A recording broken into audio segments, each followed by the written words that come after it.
Hello po, ako nga pala sa NJ, isang tao, sana kayo rin. Tara, iba na nindo ako ngunyan sa party hosting. Ibang-iba ni.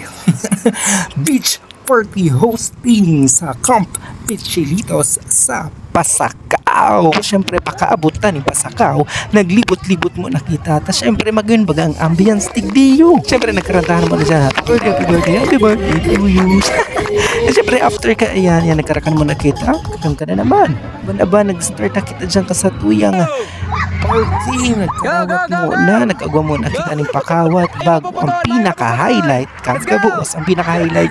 Siyempre, ini ang 18th Roses na tig-request kan sa tuyang lovely debutant. Maraming salamat kasi nag-enjoy siya dyan. Yes, enjoy siya dyan. Pati ako enjoy dyan. Ayan siya. Siyempre, dahil kita mapalampas na dahil nag-selfie bako video yan. Uy, tapos na nga dyan ang party. Siyempre, nag-irinuman kami dyan. Siyempre, di contact video. Grabe naman. Baga, naagahan na nga ni kami dyan. Naagahan na ako. Digdiyo sa Pasakaw. And siyempre, bago ang gabos nagkarakan mo nakita.